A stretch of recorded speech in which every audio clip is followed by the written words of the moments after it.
मेरे स्वप्न में दीनानाथ आए और मेरा वरण करके गए, मुझसे विवाह करके गए। 56 कोटा जना पधारया, दुल्हो श्री व्रजनाथ। आहा, मीरा के प्रभु गिरधर नागर, जन्म जन्म रो साथ, माई सपना नु वरणा दीनानाथ। मेरा वरण करके गए हैं दीनानाथ। मां, अब शरीर को चाहे जहां भेज दो, मुझे चिंता नहीं। मेवाड़ भेज दो, जयपुर भेज दो, आपको और कोई अच्छा राजकुमार मिले उसके पास भेज दो मुझे। शरीर की मुझे चिंता नहीं। क्यों? मेरी आत्मा को गिरधर अपना बना के चले गए। वो स्वप्नानुभूति मीराबाई की, जो पहले केवल स्वप्न तक रहती थी, आज वो प्रत्यक्षानुभूति हो गई। इसलिए स्वप्न सामान्य नहीं होते, स्वप्न मिथ्या नहीं होते। स्वप्न प्रमाण है आपकी हृदय की स्थिति का। स्वप्न में दूषित दर्शन होता है, स्वप्न में गलत चीजें दिखती हैं, तो आपका मन कितना खराब है देख लीजिए अपने आप। पर स्वप्न में ठाकुर जी की होली दिखाई दे रही है, ठाकुर जी की दीपावली दिखाई दे रही है, वृंदावन के निकुंज वन दिखाई दे रहे हैं, यमुना जी की सुंदर तरंगें दिखाई दे रही हैं, संत जनों के दर्शन हो रहे हैं। और पूर्ण दर्शन नहीं हो रहे, चरणारविंद दिख रहे हैं, हस्त कमल दिख रहे हैं, मोर पिच्छ दिख रहा है, चंद्रमा दिख रहा है। ये शुभ संकेत यदि दिख रहे हैं तो बस प्रतीक्षा कीजिए, ठाकुर जी आने ही वाले हैं। आपके हृदय को ठाकुर जी स्वीकार कर चुके।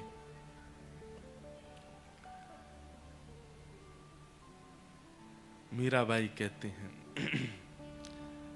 गिरधर जन्म जन्म रासा थे, गिरधर जन्म जन्म रासा थे, गिरधर जन्म जन्म रासा थे, गिरधर जन्म हो याए नाई बिसरू में दिन राती, याए नाई बिसरू में दिन राती। देखो, अब ये संकेत नहीं है तो क्या है? मैंने अभी तक देखा नहीं था कि यहाँ कौन से ग्रंथ रखे हैं। पंडित जी रख के गए, सबसे ऊपर ही मीरा चरित्र रखा है। मीराबाई नृत्य कर रही है। हो याए नाई बिसरू में दिन राती, हो याए नाई बिसरू में दिन राती, गिरधर जन्म मरण रासा थे, गिरधर जन्म मरण रासा थे, ओ गिरधर जन्म मरण रासा थे, गिरधर जन्म मरण रासा थे। ओ इनके बिन मोहे कल ना परत है, जानत मेरी छाती, इनके बिन मोहे कल ना परत है, जानत मेरी छाती। नामदेव जी महाराज कहते हैं, कीर्तन हो, भजन हो, और उसमें सबसे बड़ा अपराध क्या है कि एक कीर्तन गा रहा है और बाकी बैठ के हाथ बांध के बैठे हैं। ये सबसे बड़ा अपराध है। कीर्तन में कभी ऐसे नहीं बैठना चाहिए, नहीं तो कीर्तन का अपमान होता है। करताल बजा करके हमारे पीछे पीछे दोहराइए, कितने सुंदर शब्द हैं बाईसा के। इनके बिन मोहे कल ना परत है, जानत मेरी छाती, के बिन मोहे कल ना परत है, जानत मेरी छाती। ऊंचे चढ़ चढ़ पंथ निहारूं, ऊंचे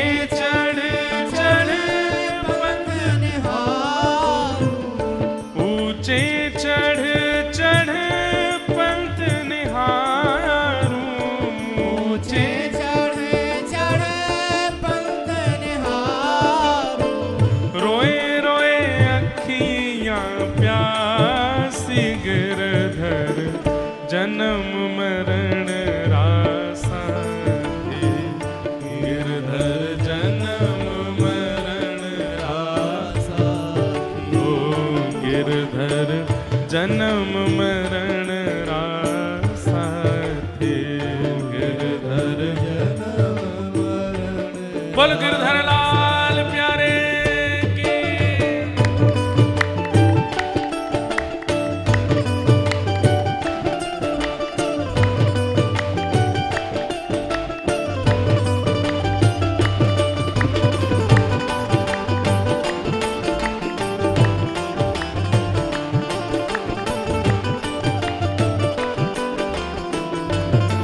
श्री राधा रमण लाल की।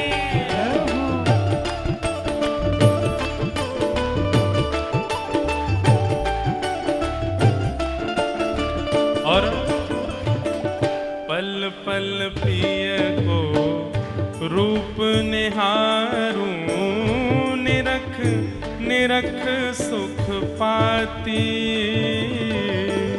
पल पल पिय को रूप निहारूं, निरख निरख सुख पाती।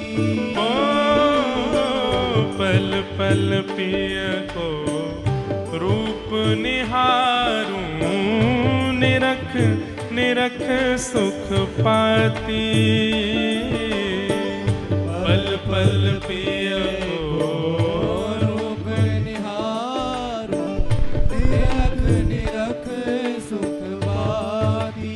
ओ दोए कर जोड़ा अर्ज करूं छूं, दोए कर जोड़ा अर्ज करूं छूं, दोए कर जोड़ा अर्ज करूं छूं, दोए कर जोड़ा अर्ज करूं छूं। सुन ली जो मारी बाती। गिरधर जन्म मरण रासा, गिरधर जन्म मरण रासा। ओ गिरधर जन्म मरण रासा, गिरधर ओ आए नाय बिसरू में दिन राती। ओ आए नाय बिसरू में दिन राती। ओ आए नाय बिसरू में दिन राती। ओ आए नाय बिसरू में दिन राती। गिरधर जन्म मरण रासा थे, गिरधर जन्म मरण रासा। ओ गिरधर जन्म मरण रासा थे, गिरधर। बजाओ उठा के करताल बजाओ। श्री वृंदावन बिहारी लाल की।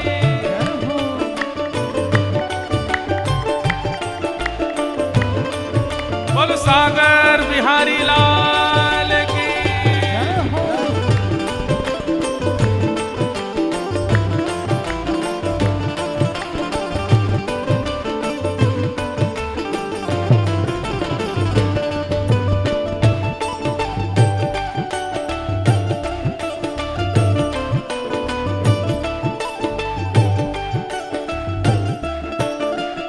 और यह संसार सकल जग झूठा, झूठा कुल रानाता। यह संसार सकल जग झूठा, झूठा कुल रानाता। गाइए।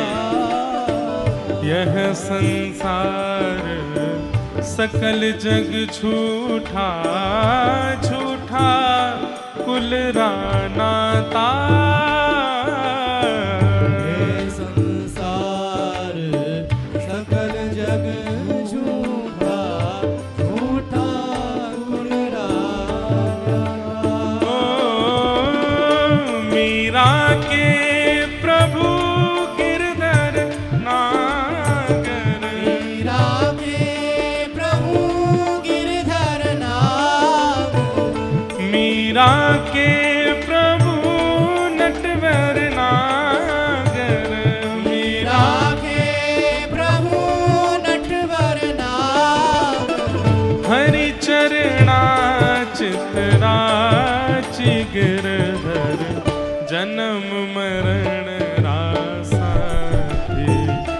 गिरधर जन्म मरण रासा जी गिरधर जन्म मरण रासा गिरधर गोविंद मेरो है गोपाल मेरो है गोविंद मेरो है गोपाल मेरो है ओ प्यारो गिरिवर धारी नंदलाल मेरो है प्यारो गिरिवरधारी नंदलाल मेरो हे राधा रमण बिहारी नंदलाल मेरो है रमण बिहारी गाओ नंदलाल हे गोविंद मेरो है गोपाल मेरो है गोविंद मेरो है गोपाल मेरो है हाँ गोविंद मेरो है गोपाल मेरो है गोविंद मेरो है गोपाल मेरो है ओ प्यारो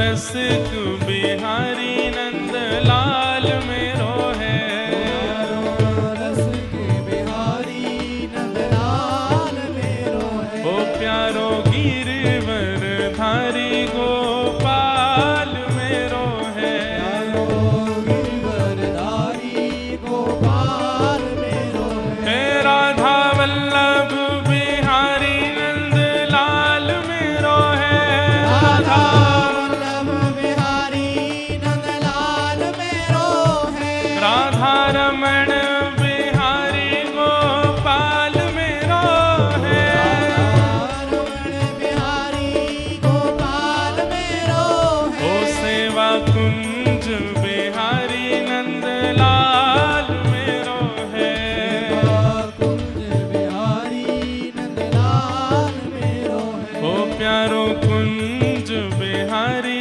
नंदलाल मेरो है प्यारो कुंज बिहारी नंदलाल मेरो हे गोविंद मेरो है गोपाल मेरो है गोविंद मेरो है गोपाल मेरो है गोविंद मेरो है गोपाल मेरो है गोविंद मेरो है गोपाल मेरो है देखो हमारी कोई बोलने वाली बात तो नहीं, पर सागर में जब कीर्तन होता है तो माताएं खूब भाव से नृत्य करती हैं। नृत्य करना ना करना आपकी इच्छा, पर इतनी संख्या में भाई लोगों में एक ही भैया नाच रहे हैं बस देखो, और ये इतने आनंद से नाच रहे हैं कि वास्तव में लग रहा है कि चित्त में ठाकुर जी हैं तभी नृत्य कर रहे हैं। देखो भाई लोग कथा बड़े ध्यान से सुनते हैं, पर कभी कभी ठाकुर जी का संकीर्तन हुआ करे तो खूब भाव से नृत्य भी किया करो। अरे ना जाने कितने तन के विकार ऐसे होते हैं जो ठाकुर जी के संकीर्तन में नृत्य करने मात्र से नष्ट होते हैं। जबरदस्ती अब सुन करके मत करना, मन में इच्छा हो तभी करना, नहीं तो केवल करताल बजाते हुए प्रेम से गाओ। गोविंद मेरो है गोपाल मेरो है गोविंद मेरो है गोपाल मेरो है हे गोविंद मेरो है गोपाल मेरो है गोविंद मेरो है गोपाल मेरो है ओ मेरा कुंज बिहारी नंदलाल मेरो है ओ राधा रमण बिहारी नंदलाल मेरो है ओ प्यारो गिरिवर धारी गोपाल मेरो है प्यारो गिरिवर धारी गोपाल मेरो हे प्यारो नटवर वारी गोपाल मेरो है नटवर वारी गोपाल मेरो ओ प्यारो नंद जी को लाला गोपाल मेरो है प्यारो जी को लाला गोपाल मेरो है ओ मीरा को गिरधारी गोपाल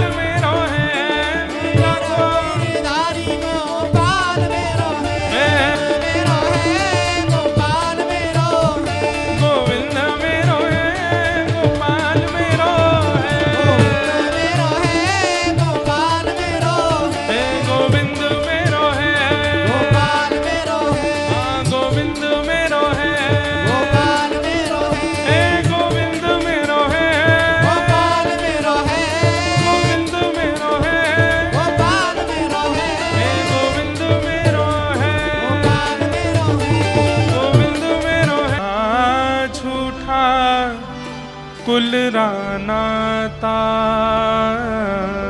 यह संसार, सकल जग झूठा झूठा कुल रानाता। मीरा के प्रभु गिरधर नागर, मीरा के प्रभु गिरधर नागर, हरि चरणाचितराचि गिरधर, जन्म मरण रासाथी गिरधर। जन्म मरण रासाथी। तो स्वप्नानुभूति प्रत्यक्षानुभूति का एक संकेत है, इसलिए स्वप्नानुभूति को सामान्य मत समझिए। आपकी हृदय की स्थिति स्वप्न में अनुभव कराती है आपको कि आपका हृदय कैसा है। कल हम लोगों ने भागवत जी के मंगलाचरण का श्रवण किया। तत्पश्चात वेदव्यास जी महाराज ने श्रीमद् भागवत की रचना की और रचना करके श्रीमद् भागवत को गेहे गेहे जने जने स्थापन करने के लिए अपने पुत्र श्री सुखदेव जी को प्रदान की। शुकाचार्य जी ने यही भागवत की कथा परीक्षित जी को सुनाई, जिन परीक्षित जी को 7 दिन में मरने का श्राप लगा है।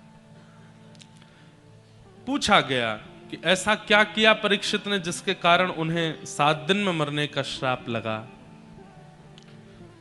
कुछ प्रसंग महाभारत का यहां सुनाया गया।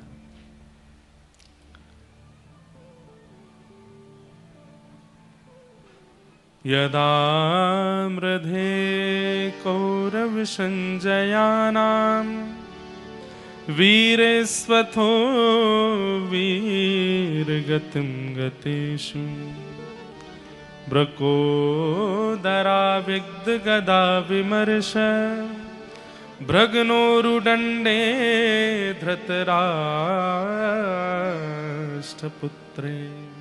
ध्यान से सुनिएगा। महाभारत का युद्ध अपने अंतिम पड़ाव पर चल रहा था और उसी समय दुर्योधन ने भीम ने दुर्योधन की जंघा पर प्रहार किया, जिसके कारण कौरवों का हनन हुआ। धर्म युद्ध में नाभि से नीचे प्रहार करना वर्जित है, तो फिर भीम ने दुर्योधन की जंघा पर प्रहार क्यों किया? ठाकुर जी की आज्ञा, भगवान ने आज्ञा दी है। बंधुओं, बहुत ध्यान से सुनिएगा इस प्रसंग को। हम सुना चुके हैं कई बार, लेकिन बहुत समय से नहीं सुना है, इसलिए पुनरावृत्ति कर रहे हैं। जब भीम ने दुर्योधन की जंघा पर प्रहार किया, यह दृश्य देख करके कई धर्म का पालन करने वाले, भगवान के द्वारा प्रदत्त की गई धर्म की स्थितियों का पालन करने वाले लोगों को बहुत क्षोभ हुआ। वे ये तक भूल गए कि भगवान इस पक्ष में हैं, अगर इस पक्ष की विजय धर्म के विरुद्ध जाके हो रही है तो होने दो। नहीं, धर्म जब कहता है कि धर्म युद्ध में नाभि से नीचे प्रहार करना वर्जित है, तो फिर इस युद्ध में नाभि से नीचे प्रहार क्यों किया, और वो भी भगवान ने आज्ञा दे करके। कथा आप सब लोगों को संभवतः पता है कि दुर्योधन का सर्वांगीण अंग जो है वो लोहे के समान है, केवल उसकी जंघा ही रह गई है। उसमें भी भगवान ही कारण बने थे, क्योंकि जब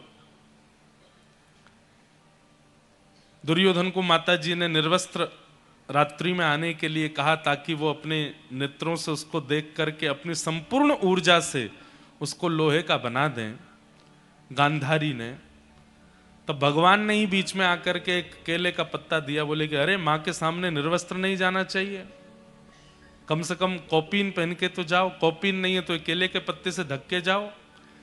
तब दुर्योधन ने भगवान की बात मान के केले का पत्ता लगा लिया, तो सर्वांगीण अंग तो लोहे का हुआ, लेकिन केवल कटी भाग जो है वो रह गया। तब भगवान ने आज्ञा की, भीम ये कैसे भी नहीं मरेगा, नहीं तो भीम की प्रचंड गदा यदि किसी के मस्तिष्क का स्पर्श कर ले और उसका सिर भेदन ना हो, घुमा घुमा कर।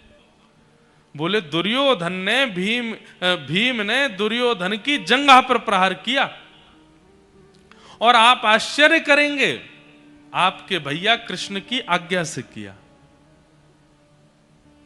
ये बात सुनते ही बलराम जी को क्रोध आया। अधर्म करते हुए जीते पांडव, और वो भी कृष्ण को संग रखते हुए उन्होंने अधर्म किया। मैं ये सहन नहीं करूंगा।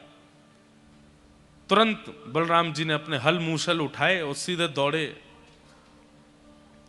कुरुक्षेत्र की ओर। यहां सब पांडव जश्न मना रहे थे अपनी विजय का। इतने में ही देखा पृथ्वी कंपायमान हो रही है। पांडवों ने कहा, भगवान ये भूकंप जैसी स्थिति बन रही है, क्या हुआ? बोले ये प्राकृतिक भूकंप नहीं है,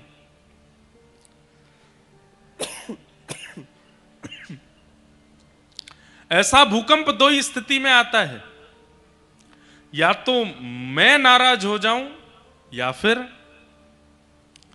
शेषनाग जिनकी सिर के ऊपर तिल के समान पृथ्वी है वो नाराज हो जाएं। मैं तो प्रसन्न हूं तो निश्चित है कि शेषनाग ही नाराज हुए, और शेषनाग ही बलराम जी हैं। बलराम जी के कोप के कारण पृथ्वी पर भूचाल आ रहा है। तभी देखा तो श्री बलराम जी महाराज हल मूसल लेकर के और दौड़ रहे हैं और बस चिल्ला रहे हैं, भीम मेरे सामने आ, तू मेरे साथ युद्ध कर, तूने धर्म विरुद्ध कार्य किया। हाँ, दुर्योधन की नाभि से नीचे तूने प्रहार करके उसको निर्बल बना करके और स्वयं जीत गया महाभारत के युद्ध को। ये धर्म विरुद्ध मैं नहीं सहन करूंगा। आज मेरे हल मूसल तेरे मस्तिष्क का भेदन करेंगे। गर्जना करने लगे बलराम जी। तभी भगवान बोले, भीम तुम खड़े रहो, आने दो बलराम जी को, हम देख लेंगे क्या करना है, कैसे करना है।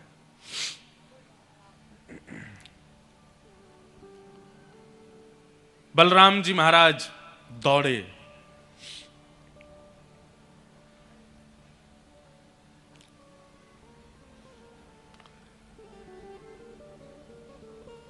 भीम खड़े हैं, थर थर कांप रहे हैं। बलराम जी दौड़ करके आ रहे हैं अपने हल मूसल दिखाते हुए। तभी ठाकुर जी ने एक योजना बनाई और भीम के सामने खड़े होकर के भगवान ने दंडवत प्रणाम किया बलराम जी को। जैसे ही देखा कि लाला दंडवत कर रहा है, कन्हैया दंडवत कर रहे हैं, बलराम जी तो अपना सारा कोप भूल गए। हल मूसल दूल फेंक करके और ठाकुर जी को उठा करके अपने हृदय से लगाया। एक सीख यहां पर यह मिलती है, बड़े लोगों का क्रोध शांत करने का एक ही तरीका है, उनके चरणार विंद, उनके श्री चरणों को पकड़ लो। हम आपसे निवेदन करते हुए कहते हैं, कितने भी क्रोध में क्यों ना हूं, यदि आप उनके चरण स्पर्श कर लेंगे, चरणों का आलिंगन कर लेंगे, चरणों में लेट जाएंगे, अगर उनका स्वाभाविक क्रोध होगा तो वो शांत हो जाएंगे। और कहीं ईर्ष्या में भर करके, मद में भर करके कोई व्यक्ति क्रोध कर रहा हो और आप उसके चरण पकड़ रहे हैं, फिर भी वो अपना क्रोध शांत ना करे, तो समझ जाना कि इस व्यक्ति का क्रोध इसका नाश करेगा। नहीं तो अमूमन 90 बड़े बुजुर्गों को आप चरण पकड़ लो, तुरंत शांत हो जाएंगे। बलराम जी तो सब गुस्सा भूल गए, ठाकुर जी को उठाया, हृदय से लगाया। अरे लाला तू काई को चरणन में प्रणाम करे, अरे मोह तो तेरी बड़ी याद आ रही। लाला तू स्वस्थ तो है ना, इतना बड़ो महाभारत युद्ध भयो तो को खरोच तो नहीं आई? ठाकुर जी बोले, नहीं भैया मैं ठीक हूं। थोड़ी देर में मानो सारा गुस्सा भूल गए, लेकिन थोड़ी देर बाद जब भीम की ओर पुनः दृष्टि गई, लाला तूने यहां बैठ तो बाद में बात करूंगा, पहले या भीम को सबक सिखाऊं, मेरे हलमुशल कहां हैं? भगवान बोले, भैया क्यों नाराज हो रहे हैं आप, क्यों क्रोध कर रहे हैं, क्यों मारना चाहते हैं आप भीम को? धर्म विरुद्ध आचरण किया है भीम ने। धर्म युद्ध में नाभि से नीचे प्रहार करना मना है, और इसने नाभि से नीचे प्रहार करके युद्ध को अपने पक्ष में लिया है। ये धर्म विरुद्ध कार्य मेरे जीते जी तो नहीं होगा।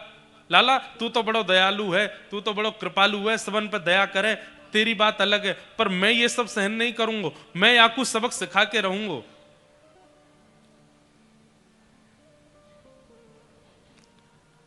ठाकुर जी बोले नाभि से नीचे प्रहार करना अधर्म है। हाँ, और इसीलिए आप आए हो यहां पर। बोले जी। भगवान बोले तो फिर अबला नारी, रजस्वला नारी भरी सभा में निर्वस्त्र की जा रही हो, यह कौन सा धर्म है? एक नारी अपने मासिक धर्म में है, उसके पति जुआ हार गए हैं, और वहां यही दुर्योधन, यही दुशासन उसकी साड़ी खींच के निर्वस्त्र कर रहे थे। यह कौन सा धर्म था भैया? बलराम जी निर्वाक हो गए। और यदि वह धर्म अधर्म था तो वहां आप क्यों नहीं आए दुर्योधन का शिरच्छेदन करने के लिए? वहां आप क्यों नहीं आए दुशासन के हाथों को काटने के लिए? एक भरी सभा में नारी का अपमान किया जा रहा था, तब आप नहीं आए। और आज जब महाभारत युद्ध में दो पक्ष युद्ध कर रहे हैं, दो राजा युद्ध कर रहे हैं, और राजा युद्ध जीतने के लिए कुछ भी करता है, केवल नाभि से नीचे जंघा पर प्रहार कर दिया। और यह बात आप भी जानते हैं कि पूरे शरीर में कहीं भी प्रहार करने से दुर्योधन मरने वाला नहीं है, उसकी जंघा पर ही प्रहार होगा, तभी वो गिरेगा। इतना सब जानते हुए भी आप हल मूसल उठा करके यहां भीम को मारने के लिए चले आए। मुझे आश्चर्य हो रहा है आप पर।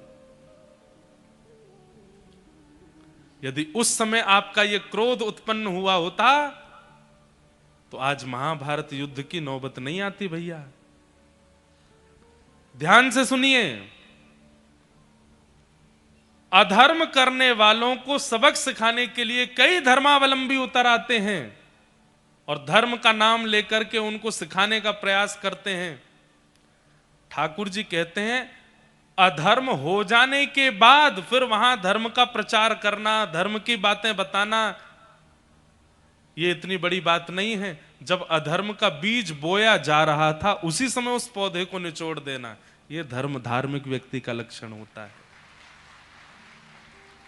अब पेड़ बन गया है, विशाल वृक्ष बन चुका है अधर्म का, और अब आप लेकर के गए, अब हम इसको काटेंगे, अब हम इसको नष्ट करेंगे, अब इसके लिए हम मुहिम चलाएंगे, इसके पीछे हम दौड़ेंगे, इसका हम ये करेंगे।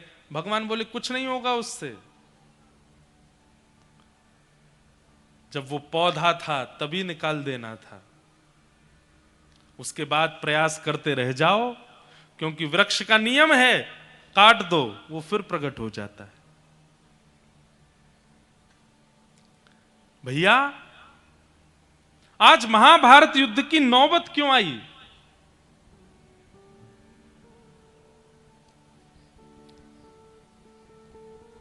क्योंकि उस समय दुर्योधन दुशासन बच गए, जिस समय इन लोगों ने अधर्म किया। यदि उसी समय दुर्योधन दुशासन मारे जा चुके होते, बंधुओं एक बात सुनेंगे आप, पूरा महाभारत युद्ध, सब लोग इधर देखिए, ध्यान से हमारी ओर दृष्टिपात कीजिए। पूरा महाभारत युद्ध, चाहे उसमें शांति दूत बन के जाना हो, चाहे उसमें पांडवों को विजय दिलाना हो, चाहे अर्जुन के रथ का सारथी बनना हो, जो कुछ भी भगवान ने किया सबके पीछे एक ही बात थी, द्रौपदी का चीरहरण। ठाकुर जी उसको सह नहीं पाए। आगे प्रसंग आएगा, भीष्म पितामह भगवान से कहते हैं, भीष्म पितामह कहते हैं मुझसे बड़े पापी दुर्योधन, मुझसे बड़े पापी दुशासन, मुझसे बड़े पापी कृपाचार्य आदि सब लोग, पर उनको आपने एक बाण मारा, उनको आपने एक गदा मारी, और मेरे जैसा धार्मिक व्यक्ति जिसने अपने 100 जन्मों में कोई पाप नहीं किया, बाल ब्रह्मचारी, ब्रह्मचर्य का पालन करके जीवन निर्वहन करने वाला, मैं सत्यवादी, मैं सद्मार्ग पर चलने वाला भीष्म पितामह, मुझे आपने असंख्य बाण मार दिए।